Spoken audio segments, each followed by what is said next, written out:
விலை உயர்ந்த கார்களை கடத்தி அதனை ஆன்லைன் மூலம் விற்பனை செய்து வந்த 2 பேரை திருச்சி உறையூர் போலீசார் கைது செய்தனர்.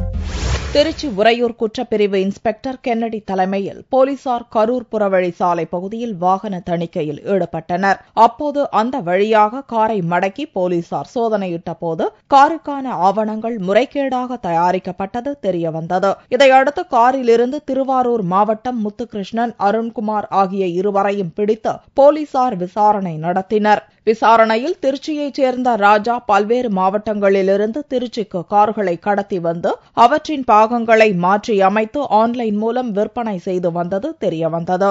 இதைத் தொடர்ந்து ராஜாவின் ஒர்க் ஷாப்பிலிருந்து 50 லட்சம் ரூபாய் மதிப்பிலான கடத்தல் கார்களை பறிமுதல் செய்தனர். மேலும் தலைமறைவாகியுள்ள ராஜாவையும் தீவிரமாக தேடி வருகின்றனர். வயலூர் ரோடு ராமலிங்க நகர் ஜங்ஷன்ல வெஹிக்கிள் செக்அப் பண்ணிக்கிட்டாரு. அப்ப வெஹிக்கிள் செக்அப் பண்ணிட்டு இருக்கும்போது ஒரு சைலோ கார் வருது. அதை ஓட்டிட்டு வந்தவர் நம்ம முத்துகிருஷ்ணன் சொல்லி திருவாரூர் மாவட்டம் வலங்கைமானை சேர்ந்தவர்.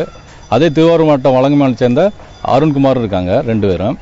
அவங்க கிட்ட விசாரிக்கும் போது கிரைம் போலீஸ் ஸ்டேஷன்லேயே திருட்டு போன காருன்றது தெரிய வருது. இவங்க என்னன்னா நெட்டில் அவங்க அட்வர்டைஸ்மெண்ட் கொடுத்து விற்பனைக்கு கொடுக்க செய்யறது. திருச்சி பெரியமிளகுப்பாறை சேர்ந்த ராஜான்றவர் தான் மெயினான ஒரு அக்யூஸ்ட். அவங்க வீட்டில் போய் பார்க்கும்போது அவங்க ஆள் தப்பிச்சு போயிட்டாரு. கைது செய்யப்பட்ட முத்துகிருஷ்ணன் மற்றும் அருண்குமார் இருவரையும் போலீசார் நீதிமன்றத்தில் ஆஜர்படுத்தி சிறையில் அடைத்தனர்.